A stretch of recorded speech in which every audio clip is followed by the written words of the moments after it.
Дараагийн мэдээлэл танилцуулъя. Дайны үйл ажиллагаа зөвхөн цэргийн талбарт өрөндөгөө болохыг Умард Солонгосын хийж байгаа үйл ажиллагаа харуулж байна. Умард Солонгосын хакерын томоохон бүлэг болох Lazarus бүлэг сүүлийн 1 жилийн хугацаанд орхиж 31 удаа кибер халдлага үйлдсэн гэдгийг Ням гарагийн тайланд дурдсан байна. За тус бүлэглэл нь Өмнөд Солонгосын крипто бирж болох Upbit-д саяхан гарсан крипто валютын томоохон халдлагын хариуцлагыг хүлээсэн гэсэн таамаглал яригдж байгаа. За орон нутгийн програм хангамжийн аюулгүй байдлын компани болох Anlab сүүлийн тайлангаа гаргасан байна. За энэхүү тайландаа үнэлгээ хийхэд бол Lazarus нь 2024 оны 10 дугаар сараас энэ оны 9 дугаар сарын 30 хүртэл бол томоохон дайн байлдааны кибер халдлагуудыг бол өрнүүлсэн. За үүнээс болоод твшилтэт технологитой холбоотой асуудалд бол томоохон эрсдлийг учруулж байгаа. За энэ үйлдэж байгаа кибер халдлагуудыг Умард Солонгос улсынхаа хувьд бол тэргүүлж байгаа гэсэн мэдээлэл гарч байна. За мөн үүнтэй ижил мэдээлэлээс харахад Умард Солонгосын дэмжлэгтэй өөр нэгэн хакер бүлэг болох Kimosuki 27 бас кибер халдлага үйлдсэн болох нь харагдаж байна. За улс орноор нь авч үзэх юм бол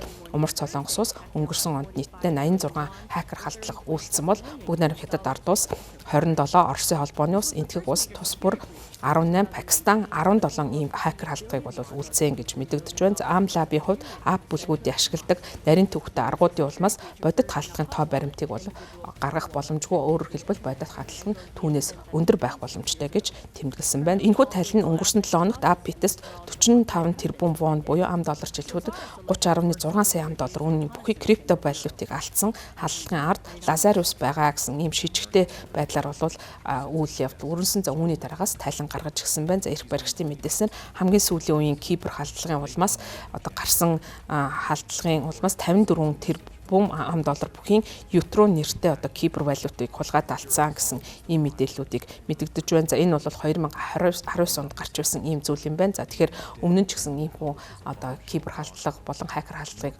үйлдэж байсан тооцогдож байна. За сүүлийн үед бол Умард Солонгосын зүгээс зөвхөн Өмнөд Солонгосын кибер валютад халтгаас гадна дэлхийн олон орнуудын томоохон кибер валютыг бол халдах үйл ажиллагаа нэмэгдэж байгаа. За энэ нь бол тус улс олон улсын хоригт багцантай холбоотой, олон улсын хоригтой холбоотойгоор бусад орнуудтай экспортын худалдаа болон бусад байдлаар валют олох боломжгүй болсон. За үүнд бол крипто валютыг ашиглан өөрийн цөмийн хөтөлбөр болон бусад аюулгүй байдалтай холбоотой үйл ажиллагаагаа санхүүжүүлж байгаа гэсэн олон улсын хэвлэл мэдээлэл болон тодорхой судалгааны байгууллагуудын гаргасан тайланд дурддагдж байгаа юм. За Умард Солонгосын хувьд бол өөрийн байр сууриа бэхжүүлэх бодлогыг баримталдаг. За ялангуяа цөмийн засгаар дамжуулан Америкийн нэгдсэн улстай шууд яриа хэлцээнд орох ийм байр суурьтай байдаг. За өөрөөр хэлбэл цөмийн засагт их гүрэн гэдгээ хүлээн зөвшөөрөх замаар дэлхийн бодлого томоохон нөлөөтэй байхыг оролдож байгаа. За Умард Солонгосын хувьд томоохон дайсан нь бол яахын аргагүй Өмнөд Солонгос болон Япон улсууд за мөн Америкийн нэгдсэн улсыг шууд бусаар өөрийн дайсан гэж тодорхойлдог. За тийм учраас бол өөрийн цөмийн хүчин чадвараа хөгжүүлж байдаг. За үүний дотор